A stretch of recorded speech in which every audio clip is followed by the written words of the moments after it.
أهلا وسهلا بكم أعزائي طلبة وطالبات الثانوية العامة مع درس جديد من دروس اللغة الإنجليزية.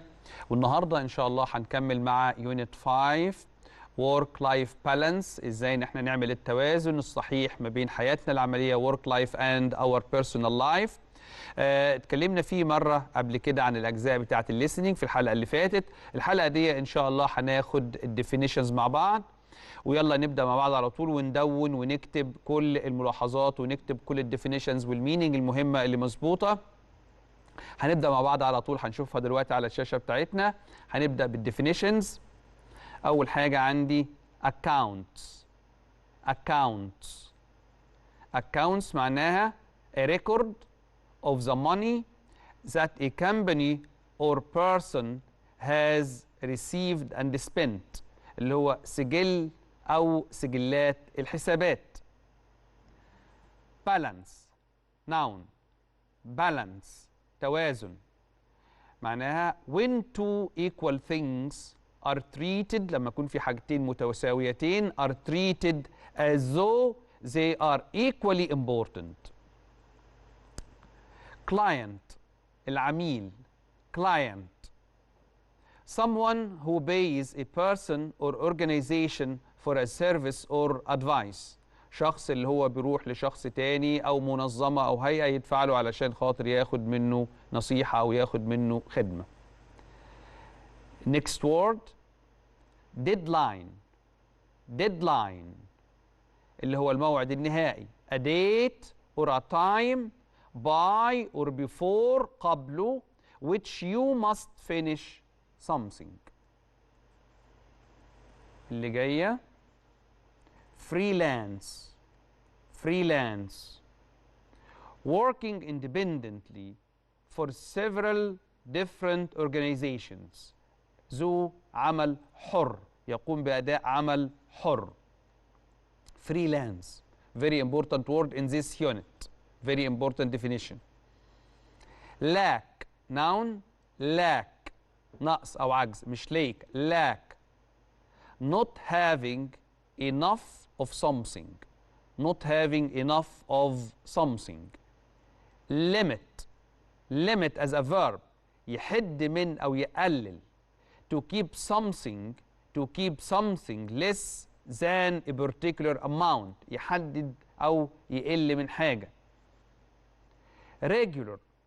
regular adjective. regular means repeated، متكرر، normal or unusual. separate. separate يفصل، verb to divide into two or more parts. separate to divide into two or more parts. sociable. sociable means اجتماعي، friendly and likes to be with other people. stress as a noun.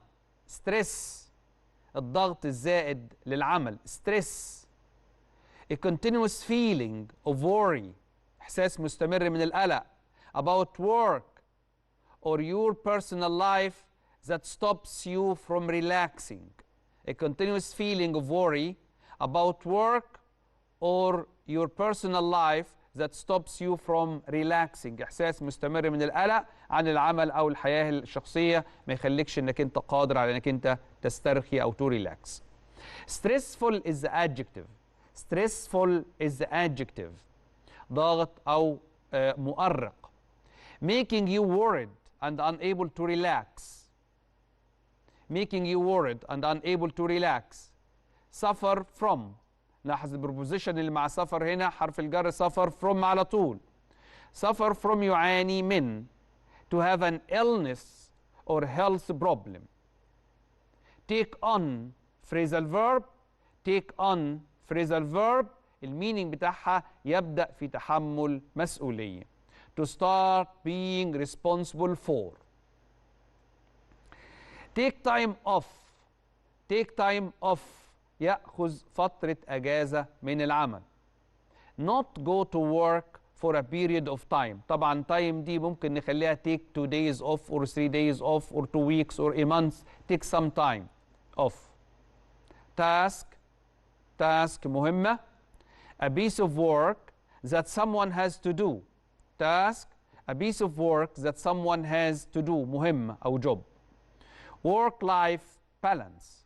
work life balance اللي هو التوازن بين الحياة العملية والحياة الشخصية.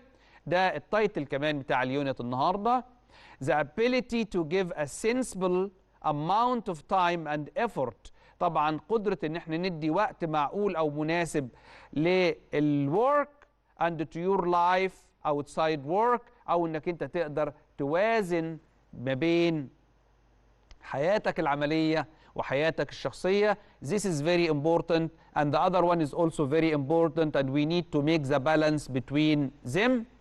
We want to try to know how we can make this balance right or to get this balance right. We have a reading passage here. عندنا reading passage هنشوفها عن finding balance. Alright, اتفضل معايا كده على الشاشة. And before we start reading, I want to draw your attention. شد انتباهكم كده و look at the picture كده carefully. You see what is the father and the mother here doing in the picture. شايفين بيعملوا ايه مع ابنهم ولا بنتهم البيبي الصغير دوت؟ helping the baby to get the correct or the right balance. ازاي يكون متوازن. احنا we want to make this balance good ما بين our personal life and our work life. Let us try and read and see how we can get this right. So some tips of advice, small pieces of advice. A, separate work from home. This is number one. Separate work from home. افصل العمل عن البيت. Let us read. It's important for people to separate their work life from their home life. At the end of the work day, في نهاية عملك اليومي, people should focus on, يركزوا على focus on the fact that this is also the end of that activity or task. في نهاية عملك خلاص دي نهاية هذه الجوب. Mothers and fathers both often need to work, but they have to balance their family and work. لازم يوازنوا ما بين their family and their work. Parents who work should make sure that they spend enough quality time with their children. Quality time, very important expression here. Quality time. Quality time المينينج بتاعها اللي هو وقت خاص، وقت جيد، وقت مكافئ. كواليتي تايم للي هنقضيه في العمل بتاعنا نعطي وقت مكافئ زيه لأور فاميلي. يبقى first piece of advice كانت separate work from home. Let us take the second bit of advice. Don't carry work around. Don't carry work around. لا تحمل عملك معك خارج العمل. Many people find it difficult to get the balance right. إن هم كثير من الناس find it difficult to get the balance right between their work and their free time. Modern technology, تكنولوجيا الحديثة means that some people can be at work wherever they are. ناس كتيرة ممكن تكون في عمل أي مكان تبقى موجودة فيه. People can carry laptops and phones with them all times, which means that they can read their emails even in their free time. حتى لو هم في their free time بيقرأوا الإيميلز بتاعتهم، بيقرأوا الأعمال بتاعتهم حتى لو هم خارج العمل. هنكمل مع بعض. This allows وده this allows many people بيسمح لmany people to have more flexible working hours. طبعا التكنولوجيا الحديثة بتساعدنا ان احنا يكون عندنا ساعات عمل مرنة or to work from home. The problem is that some companies بعض الشركات find it easy to contact people that they expect them to be available. They contact them بيتصلوا بيهم في any time ويبقوا available متوفرين للعمل at all time. Even people who are relaxing at home may get an important call from work that they have to answer. طبعا بنضطر ان احنا بعض الناس تجاوب على التليفونات حتى لو هي في وقت الراحة. يبقى second bit of advice was don't carry work around. Third, number C, third piece of advice, take a break. take a break. خد وقت راحة، مش لازم أجازة، لكن take a break. Although most workers enjoy what they do، كتير منا بيستمتع بالشغل اللي بيعمله، people need rest as well، إلا إن الناس بتحتاج rest as well كمان أيضا. Some people work such long hours that they may suffer from stress. ناس كتيرة ممكن تعاني أو من الستريس اللي هو التوتر أو الضغط. This can lead to a lack of sleep، قلة النوم، and feeling exhausted، تبقى مرهق at work. People should remember that athletes، الرياضيون، ألعاب القوى الرياضيون، who train for competition، اللي بيتمرنوا علشان المسابقات، always take breaks. حتى الرياضيين اهو take breaks، بياخدوا وقت راحة. So why should they not do the same from work؟ ليه ما نعملش كده احنا كمان from work؟ A break، فترة راحة، a break أو استراحة can also help to limit، ممكن تساعد بأنها تحدد the number of days they need to take off because of illness، لأن البريك بتساعدك إنك أنت تكون healthy. ودي كانت الثيرد piece of advice اللي هي take a break. مع last piece of advice here number D، ask for help. ask for help. Everyone has times، كل واحد عنده أوقات when work can be difficult. If you have a problem at work، لو عندك problem في الwork، ask your manager for advice. اطلب النصيحة من مديرك. He or she should be able to help you. This is often the best way out of stressful situations. طبعا انك تطلب النصيحة من البيبل who are experienced، عندهم خبرة أكتر، دي أفضل شيء إن هي to take you out of stressful situations، من المواقف اللي هي بتسبب لك الضغط أو التوتر. It's part of a manager's job، وكمان ده جزء من وظيفة المانجر to help people with their problems. وبكده أنا I hope إن احنا نكون خدنا some pieces of advice of how to find and how to do the correct balance. Separate work from home. Do not carry work around with you. Take breaks and ask for help and ask for advice from people who are experienced enough in this.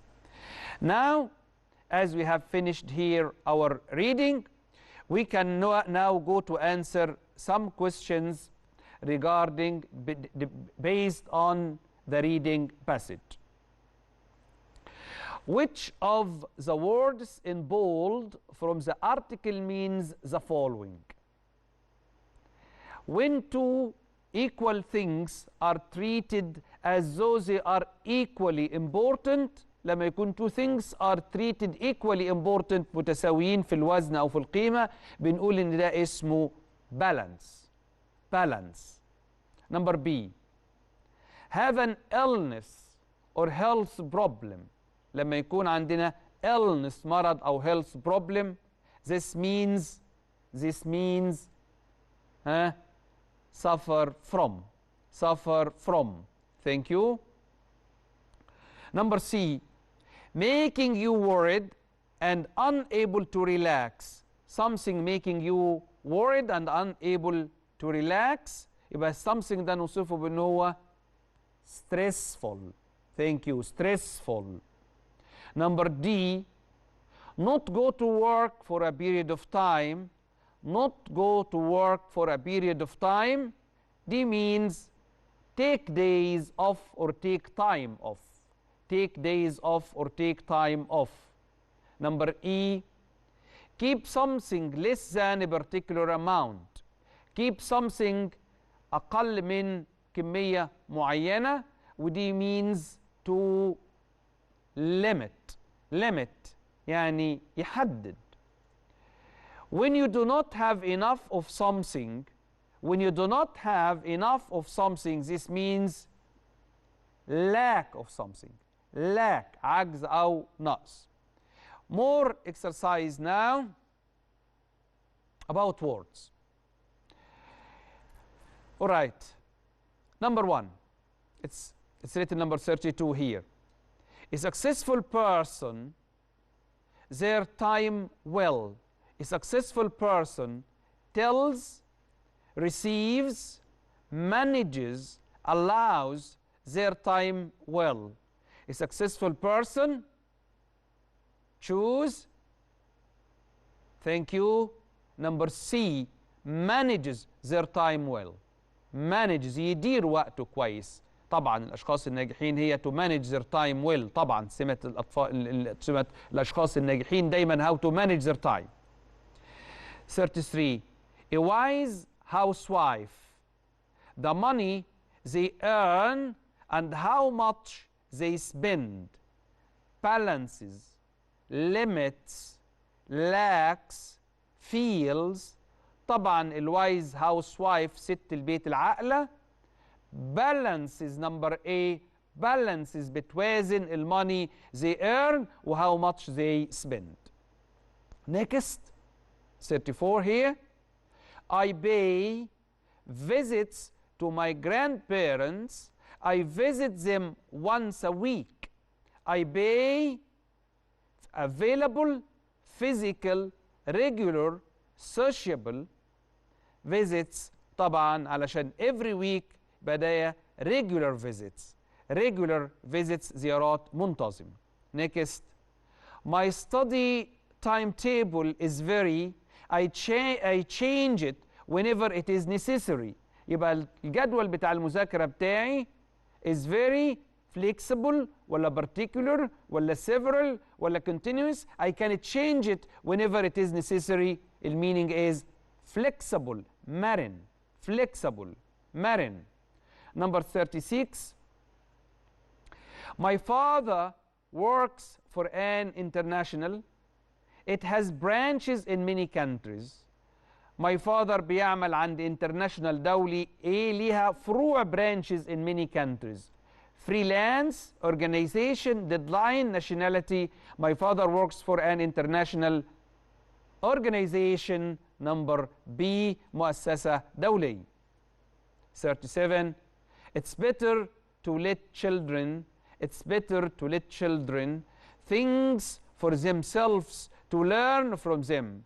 It's better to let children train, relax, experience, or exhausted things for themselves to learn from them to experience اللي هي number C. experience يعني يجرب بنفسه، ياخد الخبرة بنفسه. 38. Cairo Stadium, about 70,000 spectators. Trains, holds, separates, records. Cairo Stadium بيسع about 70,000 70,000 spectators متفرج. طبعا the correct answer is holds number B. holds number B. Last activity we have here, we want you to practice writing. Writing is a very important skill in English. So today I will give you a piece of homework to try to do it at home, and I will try to help you to write on something familiar. حاجة كده familiar، حاجة كده اتكلمنا عنها قبل كده. هنشوفها على الشاشة دلوقتي. I want to plan اهو زي ما احنا واضح كده قدامنا. plan a talk about a woman you respect. Please, we need this as a writing activity. Choose a woman to talk about. اختار سيدة. The person can be one of the following. ممكن يكون واحد من، يا إما تكون شخصية who is living عايشة now or someone from the past. ممكن نختار someone from Egypt or from another country. ممكن نختار someone you know أو someone who is known to many people أو لأ، شخص مشهور أو لأ. المهم أنت you decide on this. ونكمل الكويستشنير ده عنه، الاستبيان ده عن هذا الشخص، عشان these are the ideas، دي الايدياز اللي هتساعدنا ان احنا how to write.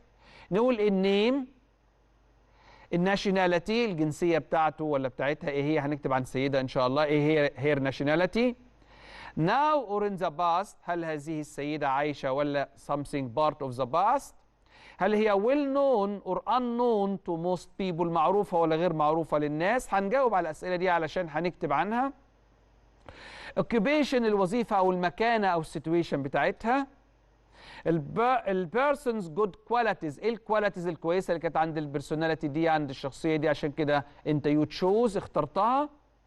reasons why I respect this person، ليه بنختار خدنا البيرسون ده. ودايما التكنيك بتاعنا بتاع الرايتنج على طول بنكتب انترودكتوري باراجراف صغير عنها، وبعدين البودي باراجراف او التوبيك باراجراف، وات ذا اند بنكتب كونكلوجن صغير، سمري صغير ليها. رايتنج از فيري امبورتنت. ولغايه هنا ده نهايه التاسك بتاعنا today. I hope you have enjoyed and you have benefited from it. Thank you. نلقاكم في حلقات قادمه ان شاء الله مع درس جديد من دروس اللغه الانجليزيه. مع الف سلامه.